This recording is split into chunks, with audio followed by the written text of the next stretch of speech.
got this system of men performing to get God's approval, right? If you do this, then I'll do this. If you don't, if you break it, then judgment, all these things. So you've got this system that's in place to get around God's holiness for a season. So not everyone is killed by his holiness, right? You've got this priesthood. And David is the one that really comes to revelation.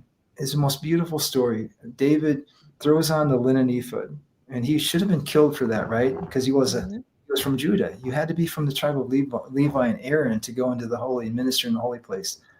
Why did David throw on the priestly garment and bring the people in? Because the tabernacle of David was a transition from the Levitical priesthood into the Melchizedek order. And so you come into the new, and that's why Psalm 110, we start to see David unfold. Abram met Melchizedek face to face, but David was the one that had a revelation of a kingdom of priests coming, not under the Levitical system, but under the Melchizedek, no veils. This was a new priesthood coming. And then in the New Testament, of course, John the Baptist, he is descendants, both his parents are descendants of the Zedek, the righteous priesthood, the holy of holy ministers.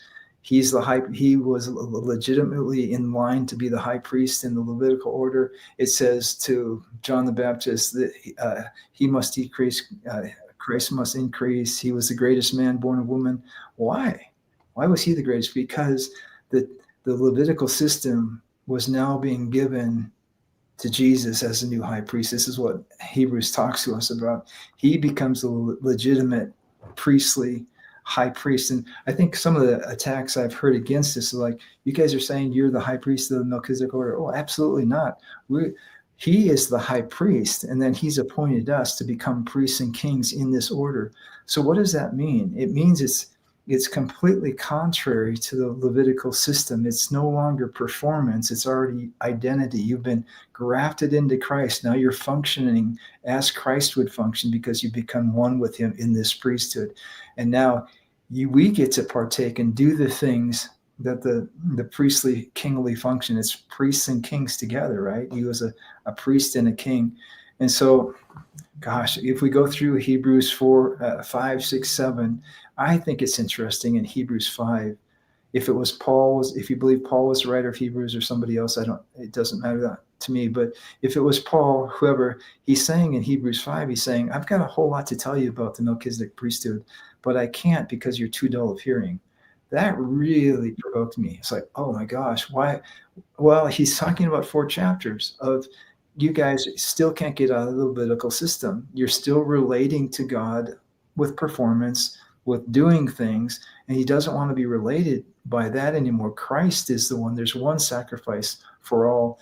That's why I believe Melchizedek didn't have a genealogy, didn't have a mother, father, because it's a picture of saying there is no past. You don't have to be of the tribe of Aaron or Levi to be in this priesthood.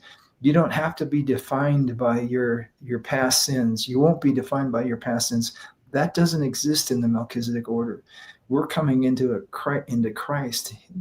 Exodus 19, I wish you were a kingdom of priests, is coming to pass in the Melchizedek priesthood order of Christ being our high priest.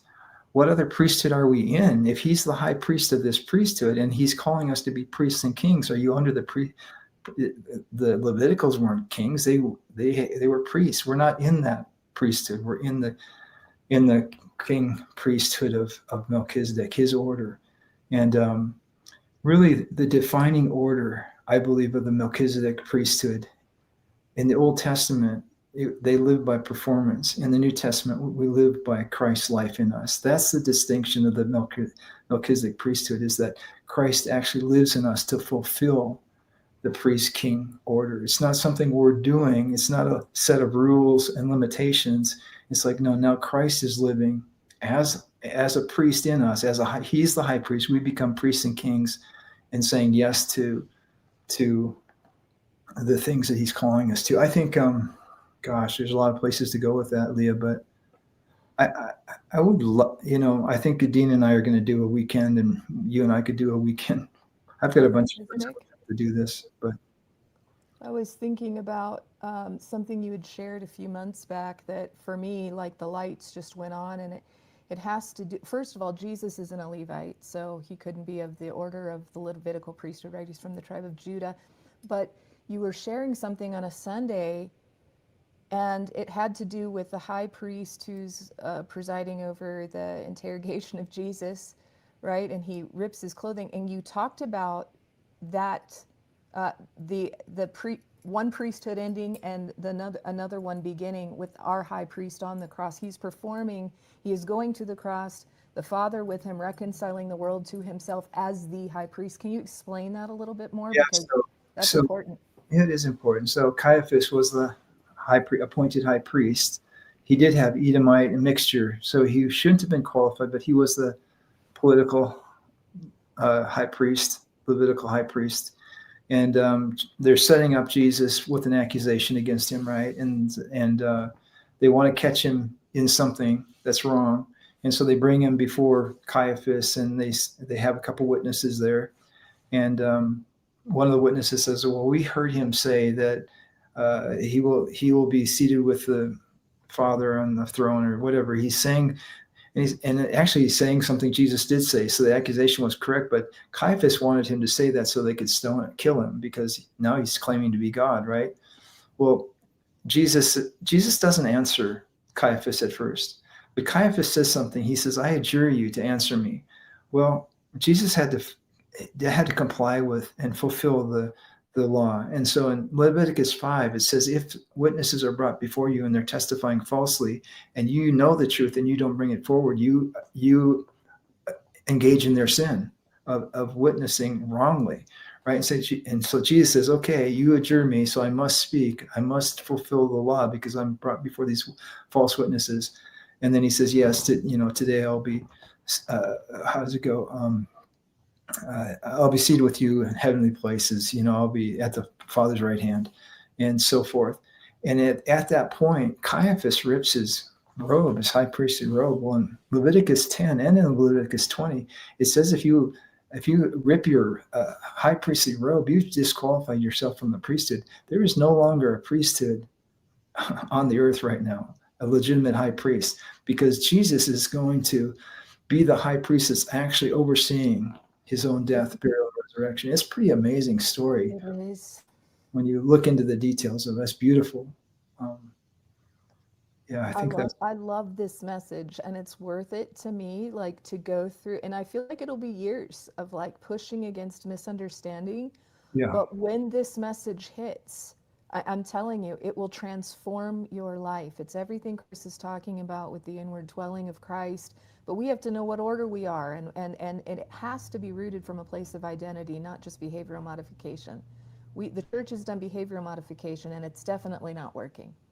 Yeah, and right? It doesn't work. And I think the accusation that follows is like, and I've heard this on this other channel quite a bit, like, so their dominion, they're going to take over the 7 mountains, and they're going to do this and that. Let me just say this. I don't know where my friends stand some of my friends stand on the 7 mountains. I'll tell you what I think. I think it's quite a distraction, honestly. The gospel was not meant to go and was not, its main goal is not to change culture.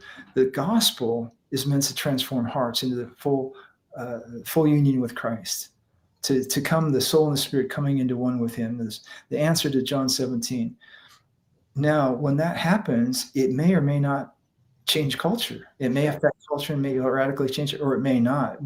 And so I don't think you should lump people in to say, well, they believe in this or they believe in that. You got to ask the question. No, I think there's dissent. I think if you're saying the gospel is to change culture, no, the gospel is to change hearts into full, wholehearted passion for Jesus, into the exchanged life of his life living through us.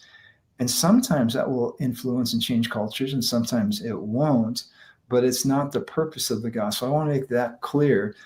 I love that people are on the 7 mountains. I think if the indwelling Christ is leading them, initiating them, saying, hey, go and run for president of the United States, or run for governor, whatever, we need teachers in the school. So I'm not opposed to Christians of influence taking over, but the gospel is is the transfiguration from old to new into fullness, right? And so the focus, I think the language really makes a difference. You say, well, they believe the gospel's to change culture. Well, if you get a mass amount of people that are wholeheartedly devoted for Christ, it will change the atmosphere for sure. Right. Now, Well, that's one of the accusations that's come against the Melchizedek. I mean, a lot of the things we're covering, but there's definitely been in several videos, and you use the word, going back to Genesis, the original language, to tend and to keep and to take dominion. That word is causing issue for a lot of people. Dominionism, seven mountains, even the accusation against Nar. But there's a claim that you're teaching some sort of political, and maybe I wouldn't say I've heard this so much about you, but Lou, maybe Dean too, but a claim that you're teaching some sort of political takeover, a dominion-style authority. That's not what you're saying. I think you said it well now. If you want to address the whole NAR thing and dominionism a little more, yeah, just to bring some clarity, since that's come up several times. yeah. The dominionism is interesting because, as we know, and this is what I think Kevin is rightly saying, part of it is what you're saying is there's going to be, the Matthew, the deep darkness covering the earth. It's not going to be, the dominion is not going to extend to the nations of the earth, right? There's going to be cities of refuge. There's going to be area pockets of the Lord's presence that is driven out the enemy. It's clear in Matthew, there's going to be a maturing of the tares and a maturing of the wheat. And Isaiah 60 says, great darkness is going to cover the earth. Yet there is going to be the morning star rising in the heart with such glory that the nations of the earth are going to come and bow down to Christ in us. Isn't that amazing? It's not about us. It's about Christ's glory, the morning star rising in us. And so I think again, you start saying, well, they all believe in dominions. No, why? Again, you're lumping everybody in because one person teaches that, and the others may not. And so, I'm glad people are extending their dominion and their reign, and I'm glad that people are hearing the Lord what their reign is. I know on certain assignments we will get revelation from the Lord to specifically pray for this person to come into authority. Well, we didn't just choose that. I mean, obviously the Bible says pray for, leaders and all that are in authority. Of course, we're to pray for kings and all in authority. But then there's a certain time when the Lord tells us, this is who I want. This is your assignment. I want you to pray this person in or pray this Supreme Court justice in. And I think that's where it gets dangerous for people who are saying, well, we don't believe in dominionism. We don't believe in declaring anything. Well, it's like, we do. We don't believe in dominionism. And I don't just quote that one phrase, we do. I just said we don't.